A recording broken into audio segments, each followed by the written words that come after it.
Pessoal, no vídeo de hoje nós vamos falar um pouquinho sobre o teste de laboratório para determinação da textura do solo. Lembrando que a textura do solo envolve as partículas com diâmetro inferior a 2 milímetros e elas são divididas em 3 frações: argila, silt e areia. Então, o teste de laboratório, também chamado de análise textural ou mecânica, ou ainda granulométrica, tem por finalidade fornecer a distribuição quantitativa das partículas unitárias do solo menores que 2 milímetros. O primeiro passo, e às vezes o passo mais difícil na análise do tamanho de partículas, é a dispersão completa de uma amostra de solo, de modo que mesmo os menores agregados sejam fracionados em partículas individuais ou primárias. Portanto, o êxito da análise textural está na dependência de se conseguirem suspensões de solo onde suas partículas se apresentem realmente individualizadas e assim se mantenham até sua separação e quantificação.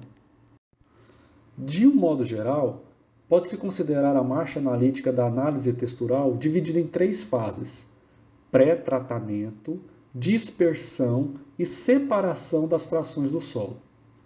A fase do pré-tratamento tem por finalidade eliminar os agentes cimentantes, os íons floculantes e os sais solúveis que podem afetar a dispersão e a estabilização da suspensão do solo. Como exemplo de pré-tratamento, tem-se a remoção da matéria orgânica, realizada por meio de oxidação com água oxigenada, o H2O2, em solos com teor de matéria orgânica superior a 5%. A fase de dispersão tem por finalidade destruir os agregados do solo, transformando-os em partículas individualizadas que deverão permanecer em suspensão estável durante toda a marcha analítica. Ou seja, nós queremos separar a argila, a areia e silt, e que essas partículas individuais permaneçam dessa forma até o final da análise. Para se obter a dispersão máxima das amostras de solo, há necessidade de se combinar o uso de métodos mecânicos e químicos. Falando dos métodos mecânicos, os mais frequentes utilizados são a agitação suave e demorada e a agitação violenta e rápida. Nós sabemos que o solo em solução terá íons que estão aderidos à superfície das argilas, né, e íons que vão estar em suspensão na solução do solo. Tá? As argilas, quando estão desidratadas, possuem uma alta força coesiva, ou seja, essa força de atração entre as argilas, fazendo com que fique extremamente cimentado esse agregado do solo. Então, para que possamos conseguir separar, destruir esses microagregados, teremos que fazer uso de algum dispersante químico. Portanto, pesquisas realizadas a esse respeito mostram que, para conseguir uma suspensão de solo efetivamente dispersa, há necessidade de substituir os cátions Ca2+, Mg2+, e H+, que mais frequentemente são encontrados saturando as argilas, por outros cátions monovalentes mais hidratáveis, como o Li+, Na+. Então a ideia durante a análise textural é que possamos substituir esses cátions já ditos, magnésio, potássio e cálcio, que são menos hidratados, por cátions que sejam mais hidratáveis, como no caso do sódio. O sódio possui um raio hidratado muito maior, fazendo com que ocorra a separação das lâminas de argila, permitindo então que essas lâminas permaneçam individualizadas durante a análise textural. Existem alguns compostos químicos utilizados para a dispersão química na análise textural, mas o mais utilizado hoje, sem dúvida nenhuma, é o hidróxido de sódio, e é o que nós vamos utilizar nessa análise. Vamos usar então o NaOH. Então a primeira etapa para realizar a análise textural é então pesar 10 gramas de terra fina seca ao ar, ou seja, aquela que passou pela peneira de 2 milímetros. O segundo passo seria preparar a solução de 0,1 mol de hidróxido de sódio. Depois devemos transferir 100 ml da solução de 0,1 mol de hidróxido de sódio para um Erlenmeyer de 250 ml, que já está contido nele o solo, nossas 10 gramas de solo. Como dito anteriormente, a dispersão mecânica pode ser feita de duas formas, ou utilizando uma dispersão suave e demorada, ou violenta e rápida. Isso vai depender de qual equipamento você está utilizando. Se você for utilizar esse equipamento que aparece na imagem, que é o agitador tipo Wagner, você vai fazer então a dispersão suave e demorada. Nesse caso, você vai usar a velocidade de 32 RPM durante 16 horas. Né? Então vai colocar o solo nas garrafas próprias e fazer uso do agitador de Wagner.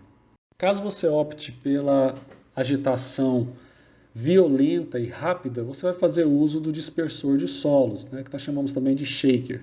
Nesse caso, você vai agitar por 10 minutos a 6.000 RPM. Um método alternativo que tem sido utilizado devido à facilidade do uso de Erlenmeyers e a grande quantidade que esse equipamento consegue fazer ao mesmo tempo, tem sido utilizado a mesa agitadora orbital. Nesse caso, ela também se constitui uma agitação suave e demorada, ou seja, vão ser 159 RPM durante 16 horas. Após a agitação, no nosso caso de 16 horas, faremos a separação da fração areia. Para isso, nós faremos uso de uma peneira de diâmetro de 0,053 milímetros. E dessa forma, toda a fração no tamanho de grânulos de areia ficará retida na peneira. E o resto, o silt e a argila, vai ser lavado para dentro de uma proveta de 1000 ml. A lavagem da amostra deve se terminar quando a água já estiver com aquela aparência translúcida, é sinal de que todo o silt e toda a argila foi lavada. O único cuidado que deve se ter é que não ultrapasse o limite de 1000 ml da proveta. A areia então vai ser transferida para uma latinha e posteriormente vai ser levado para a estufa para secar na temperatura entre 105 e 110 graus Celsius.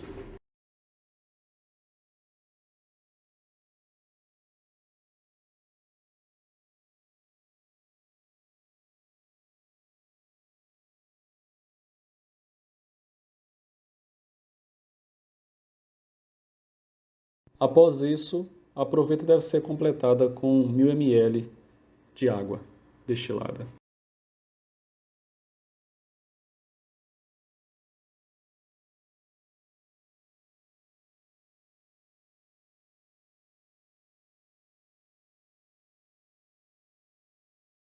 Como visto anteriormente, as frações mais grosseiras, no caso as areias, são separadas por tamização, utilizando-se peneiras. Né?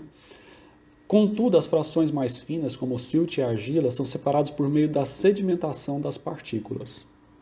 O princípio envolvido na sedimentação das partículas é simples. Como as partículas do solo são mais densas que a água, elas tendem a depositarem-se numa velocidade proporcional ao seu tamanho. Em outras palavras, quanto maior o tamanho da partícula, mais rapidamente ela se deposita. E nós chamamos isso de lei de Stokes. Uma partícula em queda livre no vácuo não encontra resistência ao movimento e, por isso, aumenta sua velocidade ao longo de sua trajetória em movimento retilíneo acelerado, de aceleração g. Já uma partícula esférica em queda dentro de um fluido encontra resistência, também chamada de fricção, proporcional ao seu raio r, velocidade v e viscosidade do fluido ηta. Devido a essa resistência, depois de algum tempo a partícula atinge velocidade constante de queda, isto é, sem aceleração. Nessas condições, o somatório de todas as forças que atuam sobre as partículas deve ser nulo, ou seja, velocidade é igual constante ou aceleração igual a zero. Além da força de fricção dirigida de baixo para cima, a partícula está sujeita a uma força de empuxo, lei de Arquimedes, também dirigida de baixo para cima, a qual é dado pelo peso do volume do fluido deslocado. A última força que atua sobre a partícula é seu peso, dirigido de cima para baixo, e dada pelo produto de sua massa pela aceleração da gravidade.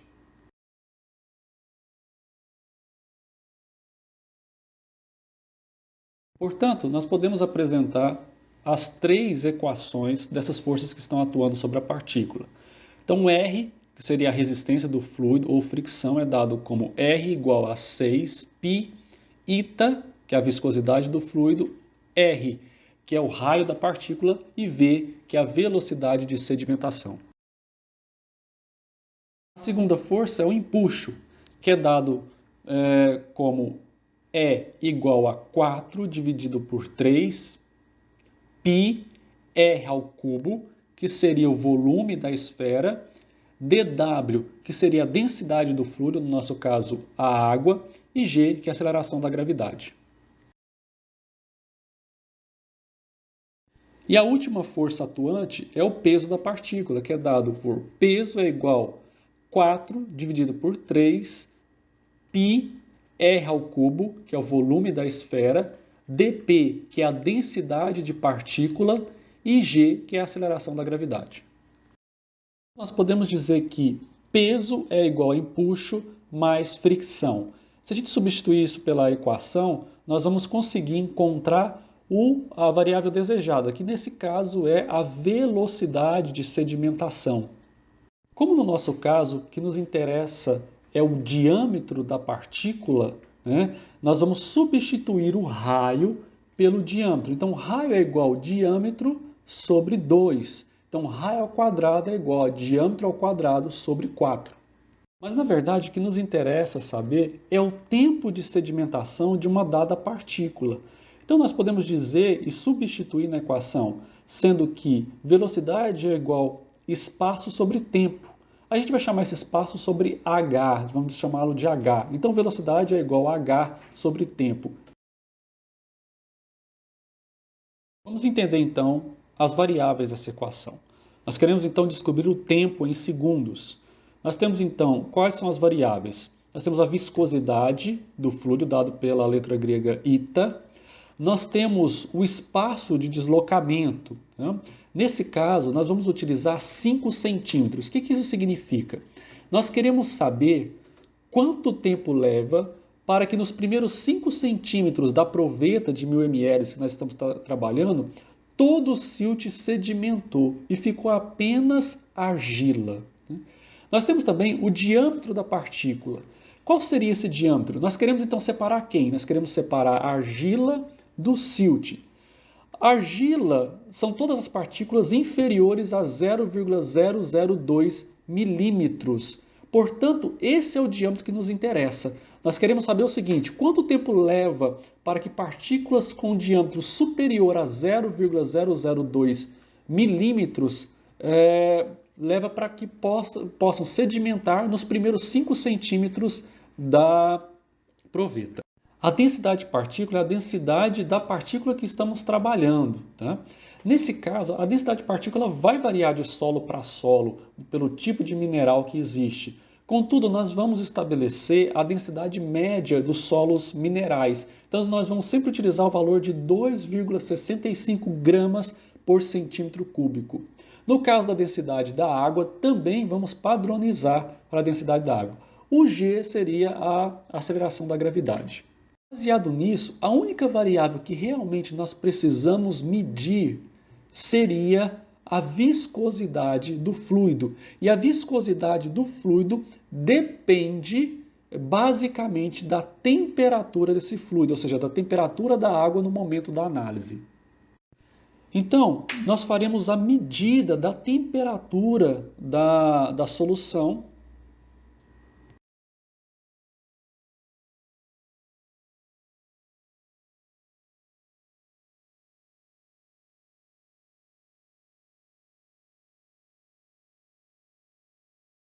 Então, vamos mostrar um exemplo do cálculo do tempo de sedimentação de partículas. No caso, o tempo de sedimentação do silt. Então, no nosso exemplo, vamos considerar o seguinte: quanto tempo deve se esperar para que a camada superior de 5 centímetros, ou seja, os primeiros 5 centímetros da proveta de 1000 ml que estamos utilizando, né, de uma suspensão dispersa de solo apresenta somente argila, ou seja, todo o silt já sedimentou naqueles primeiros 5 centímetros. Vamos considerar a temperatura da água igual a 20 graus Celsius. Vamos considerar que a densidade de partícula é a densidade de partícula média de solos minerais, que é de 2,65 gramas por centímetro cúbico. Então, substituindo na equação de Stokes, né, nós temos ali então 5 centímetros, que seria o espaço que nós queremos medir em que todo o silt foi sedimentado, tá, e ficando apenas argila. A viscosidade da água em 20 graus Celsius, que foi de 0,01009. O diâmetro que separa silt de argila, que é de 0,002 milímetros. Né? A densidade de partícula, que nós utilizamos, a densidade de partícula média, 2,65 gramas por centímetro cúbico.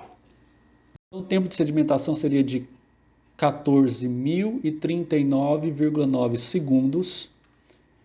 Isso corresponde a 234 minutos ou 3,9 horas. Então, esse é o tempo que eu tenho que esperar para que todo o silt tenha sedimentado nos primeiros 5 centímetros da proveta. Determinado então o tempo, eu vou homogeneizar novamente as minhas amostras, porque como elas ficaram lá esperando, pode ser que parte sedimentou. Então eu vou homogeneizar.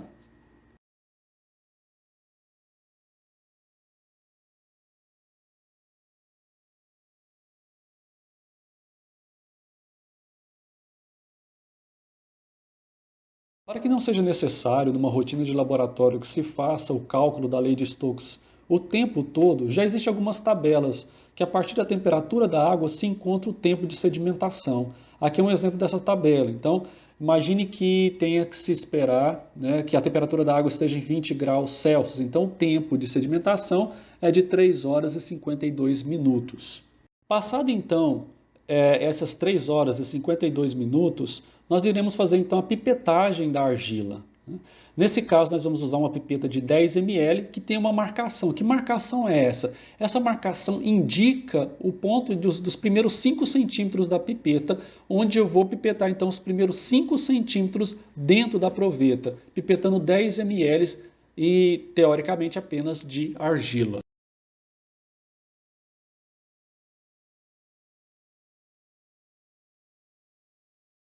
Será então transferido esses 10 ml para um cadinho e levado para a estufa.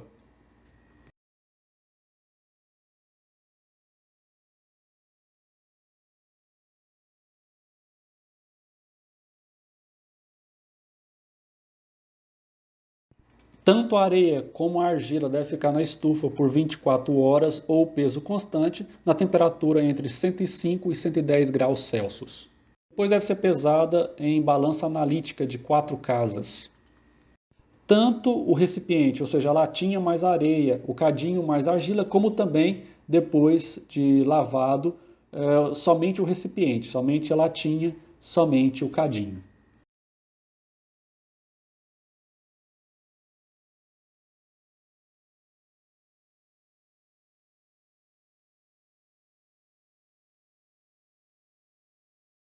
Vamos agora fazer um exemplo do cálculo da fração areia. Imagine que a areia mais Becker ou areia mais latinha, depende do recipiente que você for utilizar, foi igual a 34,14 gramas. Só o peso do Becker foi de 28,27 gramas. Então, areia mais Becker menos Becker, nós temos 34,14 menos 28,27 é igual a 5,87 gramas de areia. Essa é a quantidade de areia em 10 gramas de solo que utilizamos. Qual seria, então, a quantidade de areia em 100 gramas ou em porcentagem? Então, nesse caso, a gente faz uma regra de 3 bem simples e vamos obter que a porcentagem de areia dessa amostra é de 58,7%. Vamos agora demonstrar o cálculo da fração argila. Então imagine o exemplo, argila mais cadinho obteve-se o peso de 23,1440. Cadinho foi de 23,1036 gramas. Então nós podemos dizer que em 10 ml que foi pipetado, nós temos que a quantidade de argila é de 0,0404 gramas. É preciso então fazer o desconto do NaOH contido nessa solução. Para isso, sempre é preparado o que nós chamamos de amostra em branco, ou seja, não vai solo nela. É feito todo o processo de agitação apenas com a solução de NaOH, como é feito para as demais, mas sem o solo. Nesse caso específico, nós fizemos todo o processo. É pipetado, então aqueles homogeneizado, pipetado, 10 ml, colocado no cadinho e levado para a estufa. Depois de seco, nós estamos simulando aqui que o valor obtido foi de 0,004 gramas. É o desconto da argila, né, que foi de 0,0404 gramas, menos o do branco, 0,004 gramas, nós temos que a quantidade de argila em 10 ml é de 0,0364 gramas. Que seria o valor em 10 ml, mas nós temos dentro da proveta 1000 ml. Então nós temos que, se em 10 ml nós temos 0,0364 gramas, quanto nós teríamos em 1000 ml? Nesse caso, nós teríamos 3,64 gramas de argila. Novamente, temos que fazer uma regra de 3 simples. Se nós temos 3,64 gramas de argila em 10 gramas de solo, quanto teríamos em 100 gramas ou em porcentagem, né? Nós temos, então, que a quantidade ou a porcentagem de argila dessa amostra é de 36,4%. A última fração a ser calculada é o silt. Temos que lembrar que a somatória de areia mais argila mais silt precisa fechar em 100%. Né? Então, nesse caso, o silt fica muito fácil, porque ele é apenas a diferença. Nós sabemos que temos o quê? 100, que seria o 100%, menos 58,7% de areia, menos 36,4% de argila. Então, no nosso caso, nossa amostra tem 4,9% de silt.